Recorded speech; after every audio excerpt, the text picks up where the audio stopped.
अस्सलाम वालेकुम दोस्तों। ये कैरियर का आउटडोर सिपलर यूनिट है। इसमें फ़ॉल्ट है, लीकेज है इसमें। तो इसकी लीकेज देखना है, देखेंगे कि किस तरह इसको प्रेशर देना है और लीकेज इसकी ढूंढेंगे। तो इसकी वायरिंग देख लेते हैं। ये कॉन्टैक्टर है इसका। ये पीसीबी है और ये ट्रांसफार्मर 12 वोल्टेज यहाँ से आ रहे हैं इस पीसीबी को। फ़ैन कैपेसिटर, कंप्रेसर का कैपेसिटर है।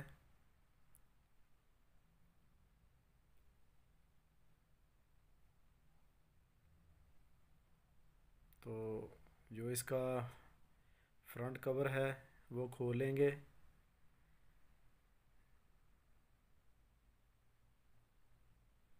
ये इसका फ्रंट कवर है, ये खोलेंगे।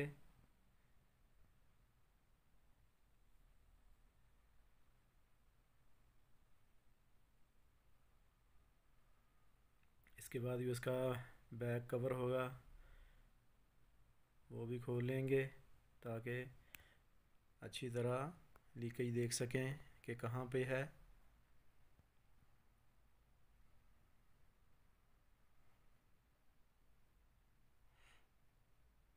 ये इसका बैक कवर है, वो खोल लेना है।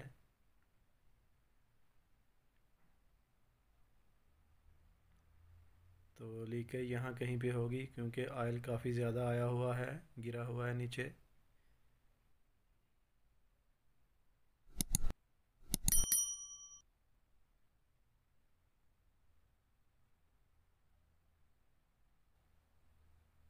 तो चलिए दोस्तों शुरू करते हैं।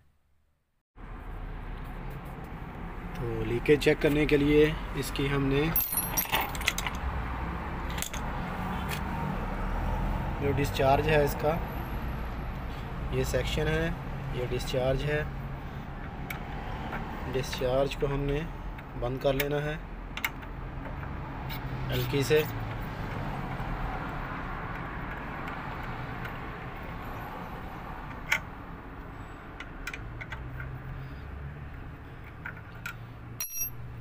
और जो सेक्शन है इसको बंद नहीं करना। इसके ऊपर ये नट लगा लेना है इस तरह आपने बना के।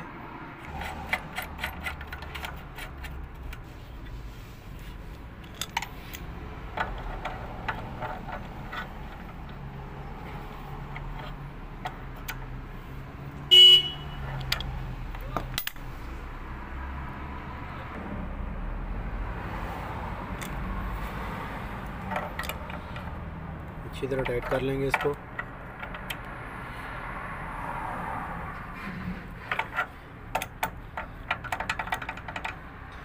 नट को इसको खोल लेना है।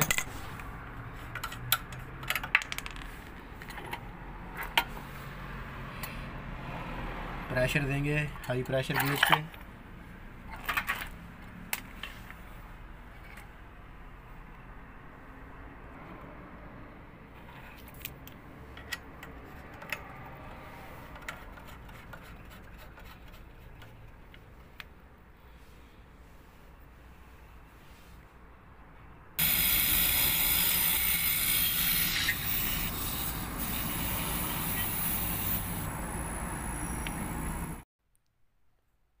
तो प्रेशर इसको 350 के करीब देंगे।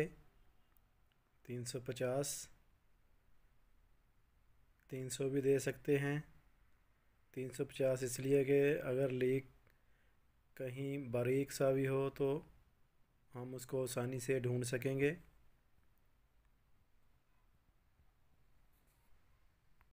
तो प्रेशर 350 के करीब हो गया हमारा। बंद करेंगे अभी इसको। अभी लीकेज इसकी ढूंढते हैं कहाँ पे है।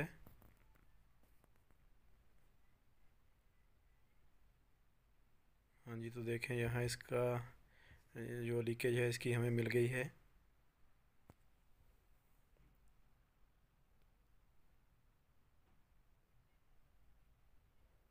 ये दो पाइप थे जो आपस में टकरा कर लीक हुआ है। ये पाइप रगड़ खा कर आपस में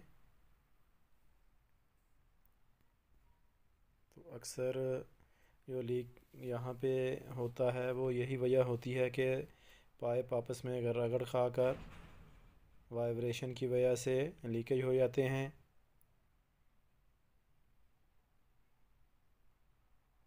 तो अभी हम इसको अच्छी तरह इसकी सफाई करके रेगमाल से इसको रेगमाल से अच्छी तरह साफ़ करेंगे और फिर इसको हम टांका लगाएंगे।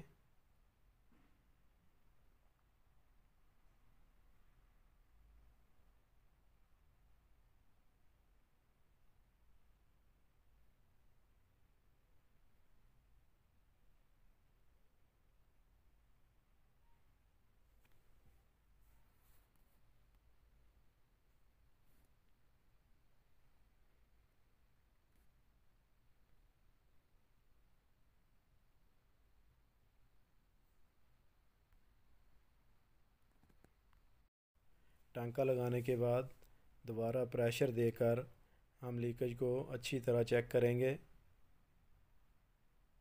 दोनों पाइपों को।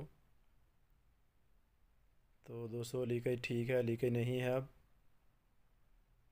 वीडियो अच्छी लगी हो तो वीडियो को लाइक करें और चैनल को सब्सक्राइब ज़रूर कर लें।